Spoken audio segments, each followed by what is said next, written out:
Buenos días, martes 18 de febrero. Sean bienvenidos a otra edición de su programa El Búnker, quien les habla el capitán Ismael Márquez. Hoy voy a abordar solo dos puntos. El primer punto es el fracaso de las actas del 28 de julio y por qué no María Corina y Edmundo no lograron el quiebre militar. Pero antes de entrar en abordar estos dos puntos, quiero dar gracias a las personas que están suscritas a mi canal, que me siguen, por así decirlo. Apenas tengo 597 porque 96. Perdí 2 suscriptores, debe ser por el último programa donde dije algunas cosas que no gustaron. Y ojo, no me voy ni a retractar ni a pedir disculpas. Solo lo haría si yo estuviera equivocado.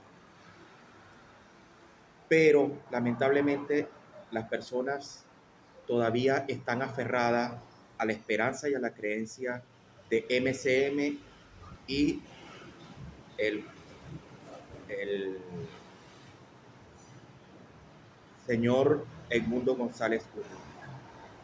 Aunque la realidad ha demostrado y sigue demostrando hacia dónde va todo esto. Y no va hacia nada bueno. Pero como dijo alguien, algunos dicen, no importa el que se va, sino el que vendrá.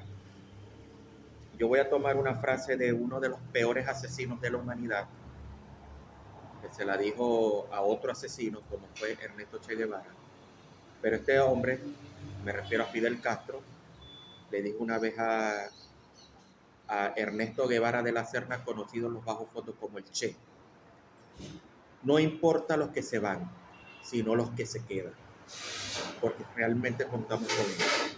No importa que se hayan ido 2 suscriptores, importa los que se quedan y los que están haciendo un esfuerzo por usar su inteligencia y su capacidad de raciocinio para analizar lo que es verdad y lo que es mentira. Ahorita hay muchos términos, yo sé que está muy acuñado, que es los vendedores de humo, que están monetizando con las mentiras de María Corina y del mundo y de la falsa oposición. Mientras Venezuela sigue debatiéndose en el desastre. Bien, dicho esto, entramos en materia. El fracaso de la estrategia de las actas, que al principio, digamos, generó mucho interés, sorpresa, que esa oposición en ese momento dirigida por María Corina Machado logró obtener el 83% de las actas, que daban como ganador realmente a Edmundo González Urrutia en las elecciones del 28 de julio, y que el régimen no presentó ninguna. Mas, sin embargo, el régimen, haciendo uso de la fuerza,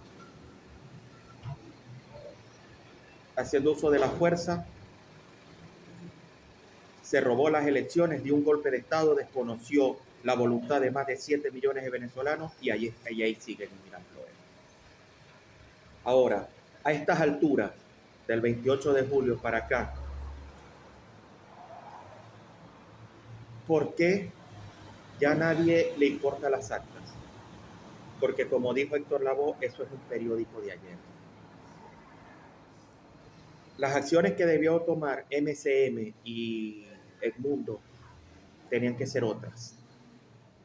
Una vez que pasara, primero, que perdieron el target el 29 de julio, cuando la gente salió a protestar y a exigir que le respetaran su voto. Y después vino una andanada de represión que culminó con la muerte de 30 personas y la detención de más de 2.000 personas y más de 12 desaparecidos, más los que tuvieron que huir del país. ¿Por qué? Porque nunca existió un plan B. Nunca se contempló el uso de la fuerza militar, y no estoy hablando de las Fuerzas Armadas narcochavistas maduristas, no, sino otra alternativa militar, donde fuera conformada por aquellos hombres y mujeres que tenían conocimiento en el uso de armamento y más los militares y policías en el exilio. Nunca lo contemplaron, nunca les importó. Porque lamentablemente nosotros los militares y policías en el exilio le damos como, nos ven como si tuviéramos lepra, sífilis, gonorrea, sida, etc. Así nos ven estos falsos políticos. Más sin embargo, aquí voy a utilizar un artículo que recientemente publicó la psicóloga Claudia Nicolasa, pueden buscarlo en internet, donde dice que establece que en el mundo de la política hay muchos psicópatas, porque toman decisiones que afectan a mucha gente sin importarle. Recuérdese, yo diría que no son, hay psicópatas, que los políticos son sociópatas y psicópatas. ¿Por qué? Porque le falta una de las mayores características que debería tener el ser humano y que tiene un ser humano con estabilidad mental y emocional. Y eso es la empatía. La empatía es aquello donde te colocas en el lugar de la otra persona y sientes su dolor, sus necesidades y puedes ayudarle. El político no tiene eso, como no lo tiene el delincuente. Por el contrario, el delincuente le encanta hacer sufrir a sus víctimas. ¿Por qué? Porque es sociópata y a la vez psicópata. Y eso es la misma característica que tienen los políticos. El político, cuando miente y roba el dinero de la población que está destinada para ayudar a la población y se siente satisfecho y lo disfruta a su conveniencia, para su propio placer, y ve que el otro está sufriendo, más bien eso le encanta. Es lo mismo que, por eso que el narcochavismo está integrado por psicópatas y por sociópatas, porque ellos disfrutan así.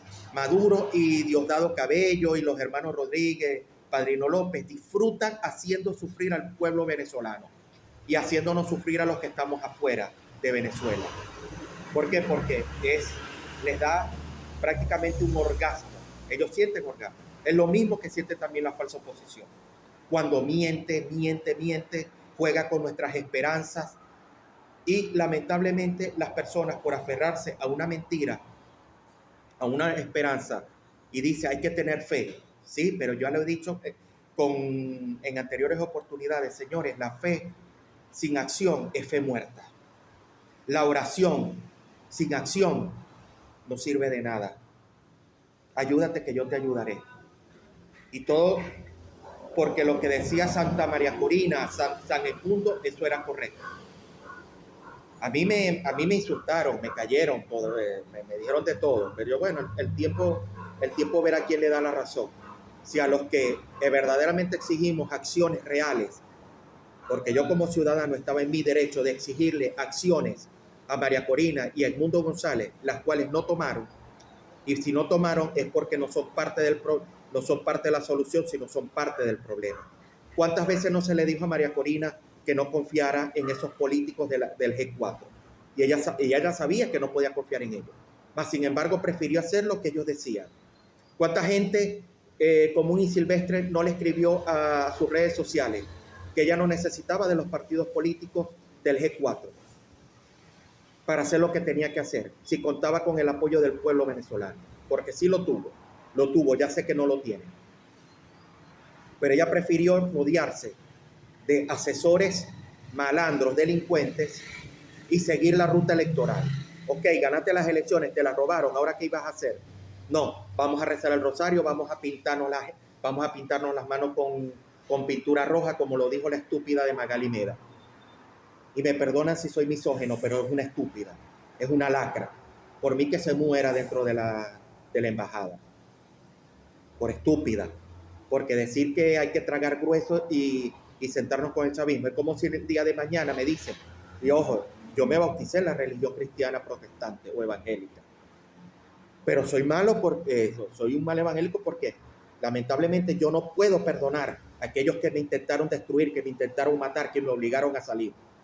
Yo no puedo perdonar el día de mañana a alias Cavilla o Bermúdez Macías. Yo no puedo perdonar a Mirtiliano Bermúdez Valderrey. Yo no puedo perdonar a Pascualino Yolillo Fernández.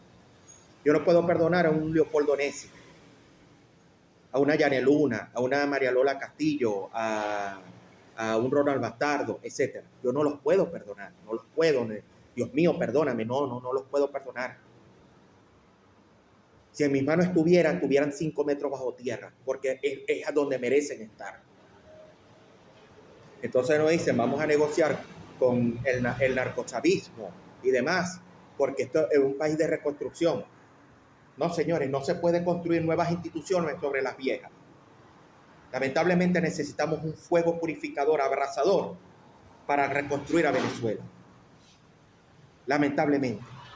Pero lo que decimos esto, nos ven como terroristas, como psicópatas. A nosotros sí somos los psicópatas, ellos no. Y por eso que el decir, el discursito, tenemos las actas, ya no funciona. Ya nadie vulgarmente le para pelota a eso. ¿Qué vas a hacer? No saben qué van a hacer. ¿De qué sirve que el Mundo González siga viajando por el mundo hablando pistoladas? De nada, ya nadie le para. Nadie le para.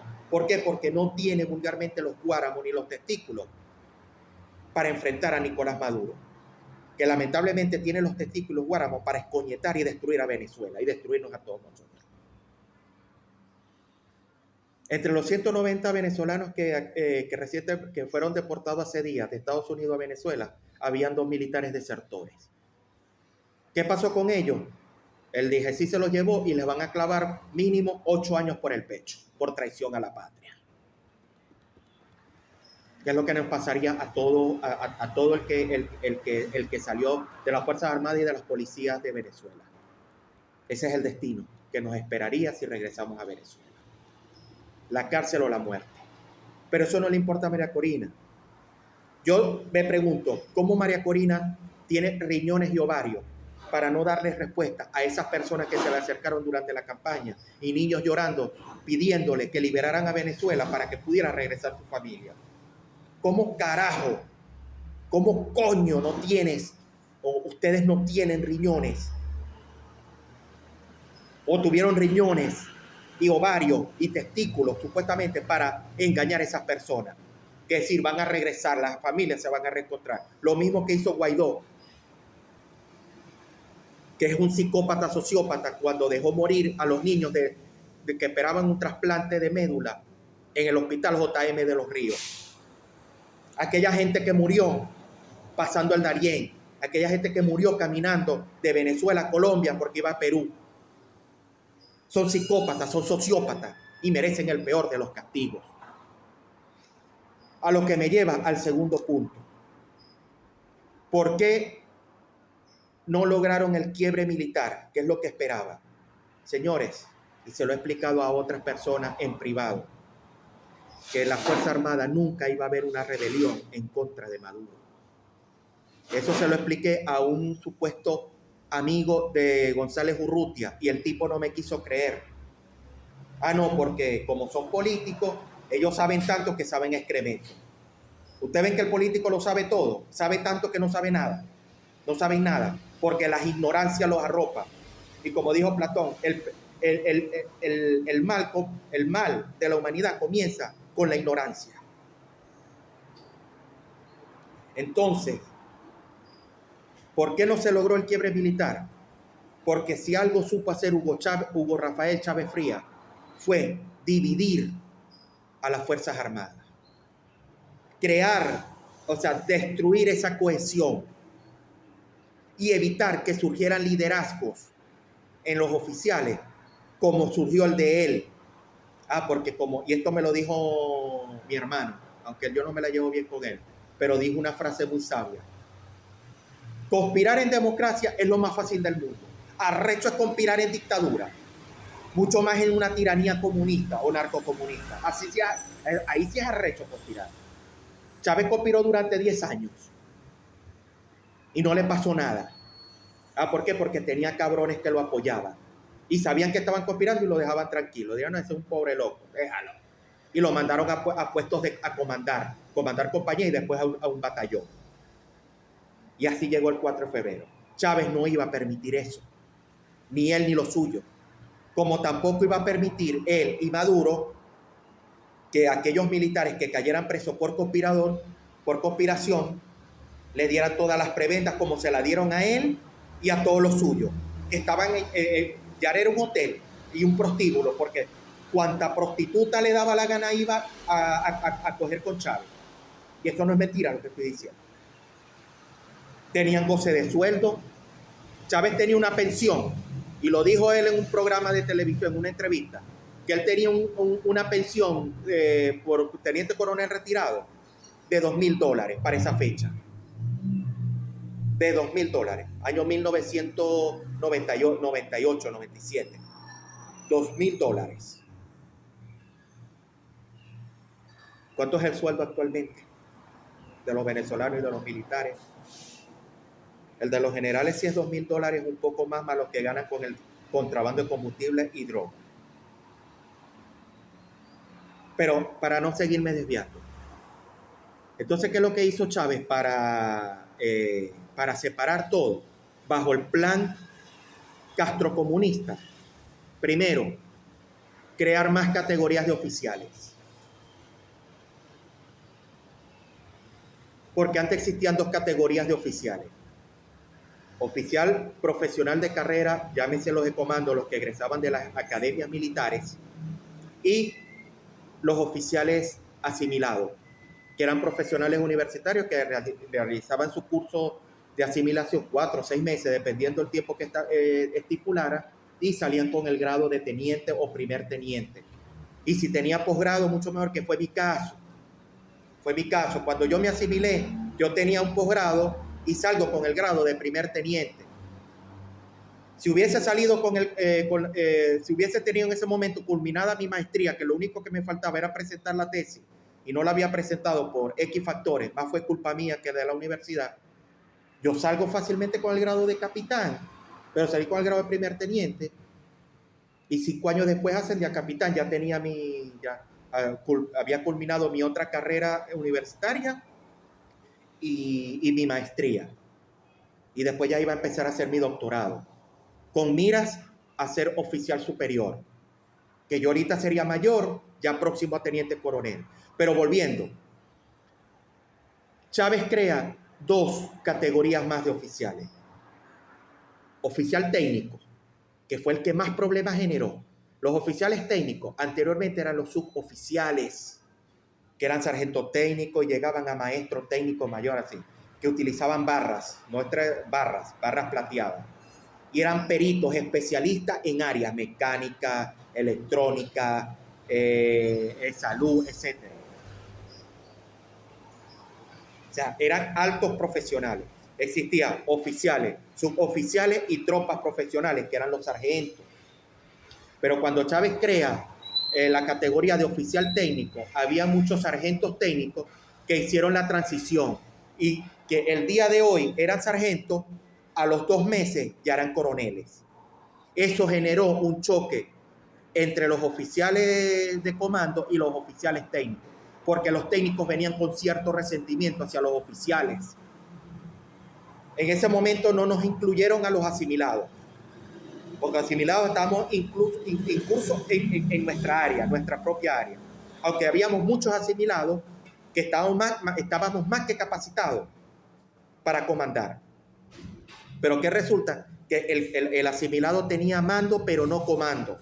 O sea, a un oficial asimilado no le iban a dar el comando de un pelotón, de una compañía, y mucho menos de un batallón. Y eso no lo estableció Chávez, eso lo estableció mi general Marcos Pérez Jiménez, y ya le voy a explicar por qué. En un momento le explico por qué. Pero no conforme con eso, que comienzan los problemas y los roces entre los oficiales de comando y los oficiales técnicos, y más adelante van a incluir a los oficiales asimilados en esa guerra estúpida. Sino que crean otra categoría de oficial, que es la de oficial de tropa, que hacían un año de curso en la supuesta academia Hugo Chávez Frías, y salían estos eran los sargentos que tenían 2 años de servicio, y se iban a hacer el oficial de tropa, que era un equivalente a un oficial de comando, porque le daban comando como tal, incluso egresaban con sable.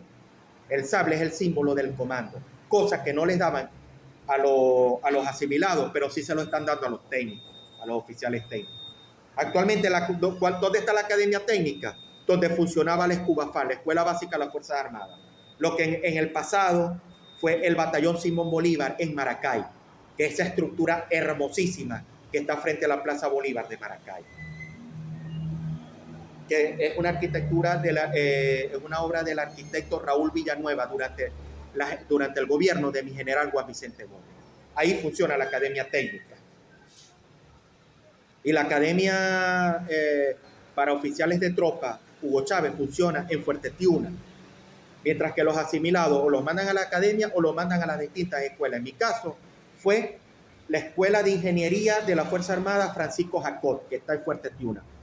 Y tenía como vecina la Escuela de Infantería y después la Escuela de Artillería. Ahora, cuando tienes 4 categorías de oficiales, es difícil que se pueda armar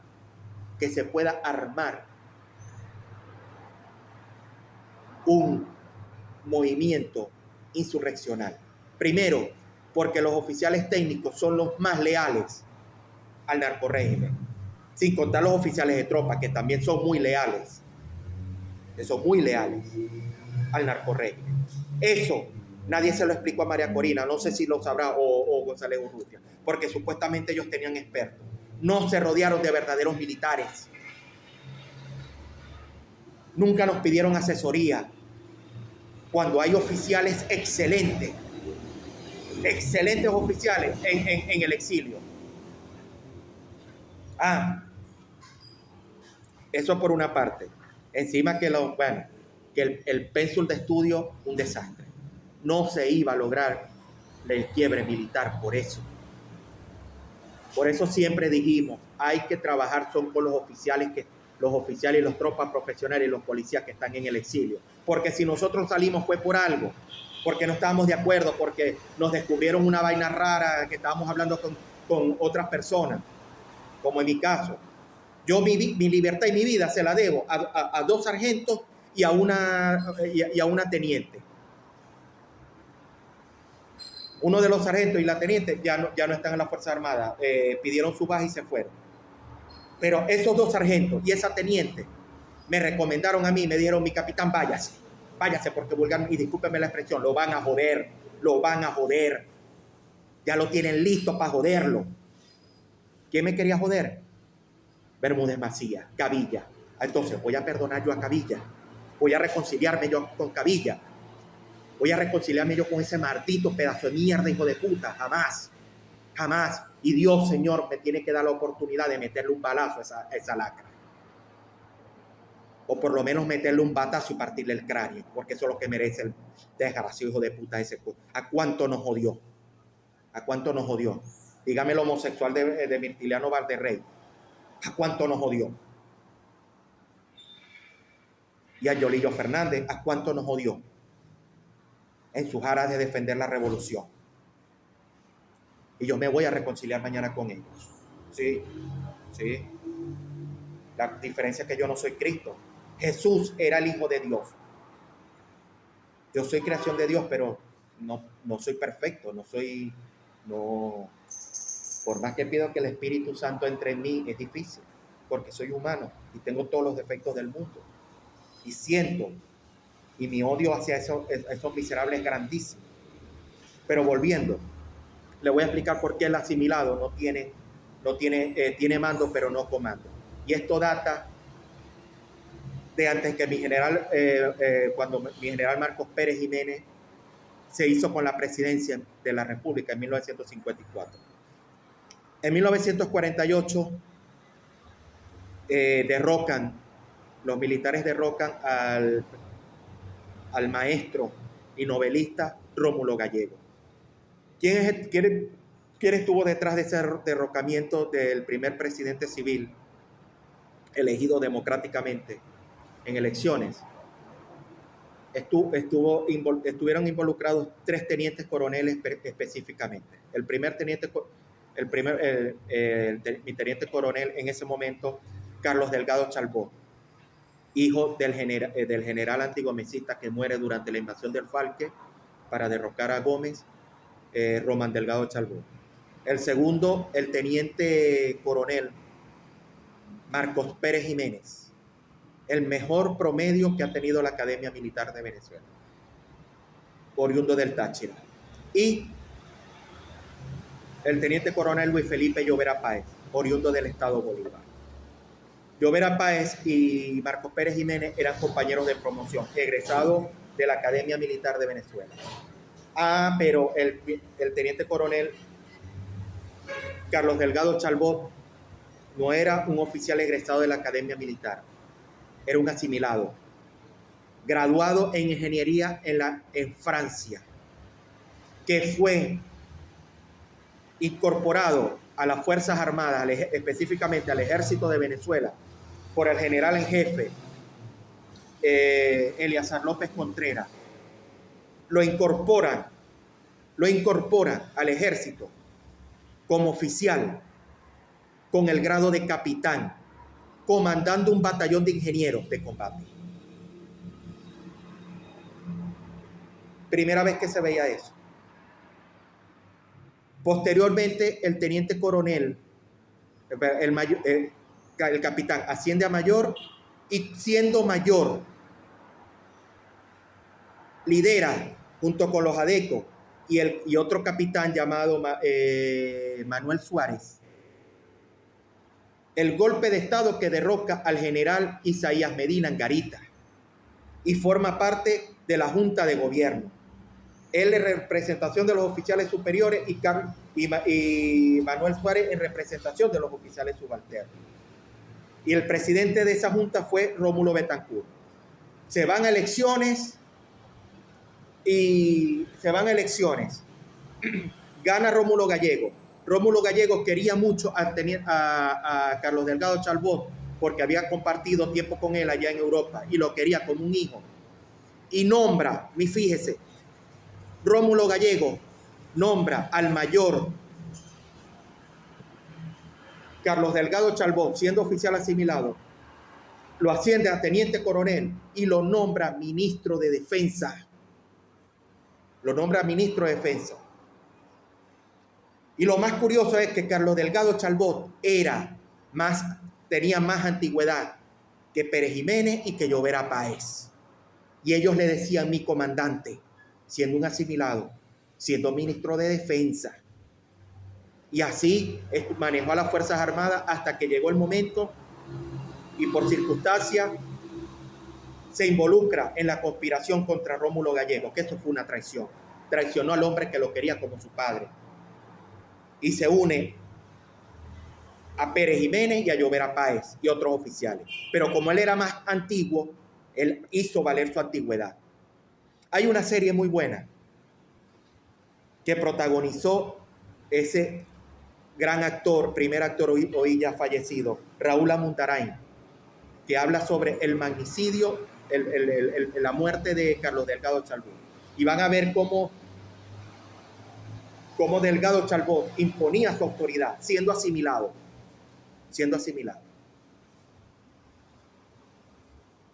Dan el golpe de estado, cae Rómulo Gallego, y ¿quién asume la presidencia de la República de la Junta Militar de Gobierno? Carlos Delgado Chalbaud. Se hace presidente en 1949, un oficial asimilado. Lamentablemente, el 13 de noviembre de 1950 fue secuestrado por un grupo que comandaba el guerrillero Rafael Simón Urbina y lo asesina. Ha sido el único magnicidio de un presidente en ejercicio en Venezuela. Y posteriormente lo ascienden a coronel post-morte, pero pasó y después en el 54, que asume la presidencia Marcos Pérez Jiménez, establece que los oficiales asimilados no deben tener comando para evitar que surgiera otro Carlos Delgado Chalbaud. Mas, sin embargo, eso no nos resta talento para comandar, para dirigir operaciones. En mi caso yo aprendí de operaciones, porque si quise, me la pasaba leyendo historia militar, podía resolver tanto los entramados administrativos y lo demás. Pero por eso es que no se da el quiebre, porque no puede haber cohesión. Y uno de los principios de la guerra, tal vez el más importante, es unidad de mando. Para eso existe un comandante y posteriormente y este comandante tiene un Estado Mayor, ¿qué es lo que conforma el Estado Mayor? Lo siguiente.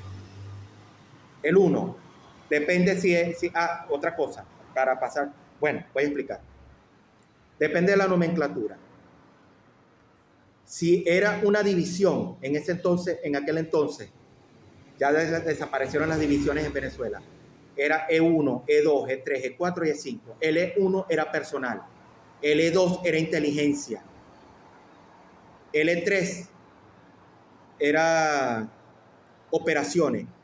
El E4, administración, la finanza. Y el E5, asuntos civiles, que después se pasó a ser llamado apoyo al desarrollo nacional. En una brigada era, perdón, y en una brigada era G, G1, G2, G3, G4, G5. Cada unidad militar, cada comandante siempre tiene su Estado Mayor. ¿Por qué? Porque es el que lo asesora para tomar las decisiones más correctas en pos de las dos funciones. Cumplimiento de la misión y el bienestar del personal. Casi siempre se priorizaba el cumplimiento de la misión por encima del bienestar del personal.